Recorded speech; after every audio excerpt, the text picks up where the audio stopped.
বর্ণাঢ্য রাজনৈতিক জীবনের চূড়ান্ত স্বীকৃতি হিসেবে রাষ্ট্রের সর্বোচ্চ পদে আসীন হতে যাচ্ছেন মির্জা ফখরুল ইসলাম আলমগীর।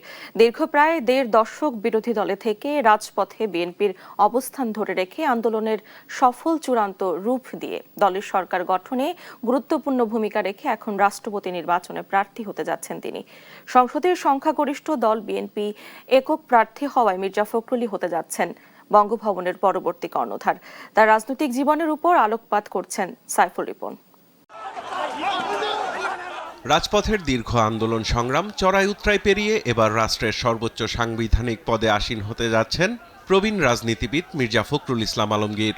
সাবেক রাষ্ট্রপতি মোহাম্মদ শাহাবুদ্দিনের পদত্যাগের পর শূন্য হওয়া বঙ্গভবনের নতুন বাসিন্দা হিসেবে প্রায় চূড়ান্ত হয়েছে তার নাম। দলীয় প্রধান তারেক রহমানের চূড়ান্ত সিদ্ধান্তে রাষ্ট্রপতি পদে মনোনীত হয়েছেন তিনি। কেউ যদি বাধা দেয় সেই বাধাও গণতান্ত্রিকভাবেই আমরা অতিক্রম করব। ১৯৪৮ সালের ২৬ জানুয়ারি ঠাকুরগাঁওয়ের এক সম্ভ্রান্ত পরিবারে জন্ম নেন মির্জা ফখরুল ইসলাম আলমগীর।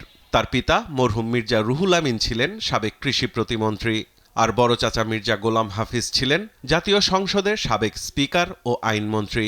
পারিবারিক শিক্ষার ধারাবাহিকতায় ঢাকা বিশ্ববিদ্যালয় থেকে অর্থনীতিতে স্নাতক ও স্নাতকোত্তর ডিগ্রি অর্জন করেন তিনি। ১৯৭২ সালে বিসিএস পরীক্ষায় উত্তীর্ণ হয়ে শিক্ষা ক্যাডারে যোগ দেন এবং দীর্ঘদিন ঠাকুরগাঁও সরকারি কলেজে অর্থনীতির অধ্যাপক হিসেবে শিক্ষকতা করেন। ব্যক্তি জীবনে ২ কন্যা সন্তানের জনক মির্জা ফখরুল ইসলাম আলমগীর। শিক্ষকতার পাশাপাশি ছাত্রজীবন থেকেই বাম ঘরানার ছাত্র রাজনীতির সঙ্গে যুক্ত ছিলেন মির্জা ফখরুল ইসলাম আলমগীর। ছিলেন পূর্ব পাকিস্তান ছাত্র ইউনিয়নের ঢাকা বিশ্ববিদ্যালয় শাখার সভাপতি। পরবর্তীতে ৮০ দশকে মূলধারা রাজনীতিতে তার আনুষ্ঠানিক পদার্পণ ঘটে। ১৯৭৯ সালে তৎকালীন উপপ্রধানমন্ত্রী এস এ বারীর ব্যক্তিগত সচিব হিসেবে কাজ করেন তিনি। পরবর্তীতে শিক্ষকতা ছেড়ে পূর্ণকালীন রাজনীতিতে যোগ দিয়ে বিএনপির তৃণমূল থেকে উঠে আসেন এই প্রবীণ নেতা। ২০০১ সালের ৮ম জাতীয় সংসদ নির্বাচনে ঠাকুরগাঁও ১ আসন থেকে প্রথমবারের মতো সংসদ সদস্য নির্বাচিত হন মির্জা ফখরুল ইসলাম আলমগীর। দায়িত্ব পালন করেন কৃষি ও বেসামরিক বিমান চলাচল মন্ত্রণালয়ের প্রতিমন্ত্রী হিসেবে। ২০১১ সালে দলের তৎকালীন মহাসচিব খন্দকার দেলোয়ার হোসেনের মৃত্যুর পর তিনি বিএনপির ভারপ্রাপ্ত মহাসচিবের দায়িত্ব পান। ২০১৬ সালে দলটির ষষ্ঠ কাউন্সিলে পূর্ণাঙ্গ মহাসচিব পদে মনোনীত হন। গত ১.৫ দশকে দল যখন চরম সংকটের মধ্য দিয়ে গেছে, নেতাকর্মীদের পাশে থেকে দলের ঐক্য ধরে রাখতে মূল ভরসা ছিলেন এই পরিমার্জিত রাজনীতিবিদ।